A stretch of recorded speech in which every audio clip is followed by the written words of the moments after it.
padroeira de um povo a lutar, a gente mineira te quer exaltar, não só lá na serra. Amado irmão, amada irmã, saúde e paz. O caminho que vamos percorrendo neste mês de setembro, mês da Bíblia, chamados a colocar sempre a palavra de Deus em primeiro lugar, hoje é enriquecido esse caminho ao celebrarmos a festa de São Mateus, apóstolo e evangelista. Por isso quero lembrar aqui São João Crisóstomo, comentando o Evangelho de Mateus, diz: o Senhor, querendo dar a salvação a todos os pecadores que acreditassem nele, escolheu deliberadamente Mateus, retirando-o antes de sua condição de publicano. Manifestava de antemão o dom de sua condescendência e o modelo de nossa salvação. Assim, ficamos sabendo que cada pecador pode ser escolhido por Deus e chegar à graça da salvação eterna, desde que não lhe faltem um espírito religioso nem um coração devoto. Mateus foi livremente escolhido por Deus. Até então estivera comprometido com atividades temporais e necessidades deste mundo. No entanto, pela doação sem reserva de seu espírito religioso, tornou-se digno de ser escolhido pelo Senhor. Ele que, em virtude de sua natureza divina, conhece sem a menor dúvida os segredos do coração de cada um de nós. Quanto a Mateus, bastou ouvir a voz do Senhor, logo seguiu. Nesse ponto mostrou-se fiel a Deus, filho de Abraão, obedecendo a seu exemplo e de modo semelhante ao chamado do Senhor. Aliás, seguindo ainda o exemplo de Abraão, de imediato ele ofereceu ao Senhor não apenas a hospitalidade, mas também um banquete, revelando-se em tudo um digno filho de Abraão. Vamos acolher esta passagem nesta festa de São Mateus, para que nós possamos também exercitar-nos na escuta de Deus, para que a palavra dele, nos interpelando, nos faça dar a ele a resposta ao chamado que ele nos faz.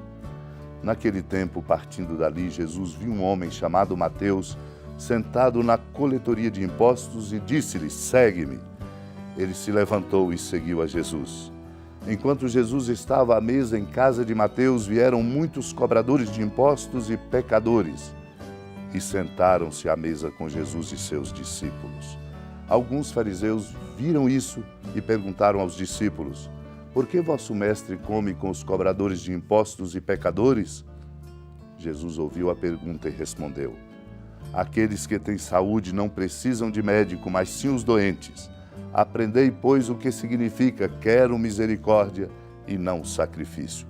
De fato, eu não vim para chamar os justos, mas os pecadores. Amado irmão, amada irmã, o Senhor abre para nós um horizonte largo, com força de misericórdia. Assim como fez com Mateus, que ao vê-lo sentado na coletoria de impostos, diz: segue-me. Uma palavra forte, não é mágica, mas é uma palavra amorosa. Por isso ele se levantou e seguiu a Jesus. E o acolheu na sua casa, à mesa de sua casa, congregando outros cobradores de impostos e pecadores, ali com Jesus assentados. Na mira de fariseus preconceituosos que perguntaram aos discípulos: por que vosso mestre come com os cobradores de impostos e pecadores? Jesus ouviu a pergunta e ensina-nos que aquele que tem saúde não precisa de médico, mas sim quem está doente. Porque o Senhor quer de nós misericórdia e não sacrifício.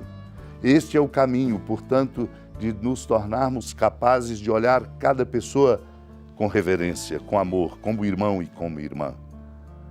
Por isso o Senhor diz: não vim chamar justos, mas os pecadores. Bem diz São Beda, venerável presbítero do século VI, Jesus viu um homem chamado Mateus, ali na coletoria de impostos, e diz: segue-me. Viu não tanto com os olhos corporais, quanto com a vista da íntima compaixão. Viu o publicano, dele se compadeceu e o escolheu. Por isso disse-lhe: segue-me. Segue quis dizer imita. Segue quis dizer não tanto pelo andar dos pés, quanto pela realização dos atos. Pois quem diz que permanece em Cristo deve andar como ele andou. E levantando-se, Mateus o seguiu. Não é de admirar que o publicano, ao primeiro chamado do Senhor, tenha abandonado os lucros terrenos de que cuidava e, desprezando a opulência, aderisse aos seguidores daquele que via não possuir riqueza alguma. Pois o próprio Senhor que o chamara exteriormente com a palavra, interiormente lhe ensinou por instinto invisível a segui-lo, infundindo em seu espírito a luz da graça espiritual. Vamos pedir essa graça para que nós possamos escutar o Senhor nos dizer: segue-me, e por esta mesma graça possamos nos levantar e seguir os seus passos. A exemplo de Maria, que por nós agora intercede, pedindo a Deus para nós esta graça. Senhora da piedade, Mãe Virgem do Cristo Deus. Lembrai-vos, ó piedosíssima Virgem Maria, que nunca se ouviu dizer que alguém daqueles que, tendo recorrido à vossa proteção, implorado a vossa assistência e reclamado o vosso socorro, tenha sido por vós desamparado. Animado com igual confiança, a vós recorro, ó Virgem das Virgens, e gemendo sob o peso dos meus pecados, me prostro a vossos pés. Não desprezeis as minhas súplicas, ó Mãe do Verbo encarnado, mas dignai-vos de as ouvir propícia e de me alcançar o que vos peço. Amém. Feliz padroeira de um povo a lutar, a gente mineira te quer exaltar, não só lá na serra, tu és esplendor de toda esta terra, também és fulgor.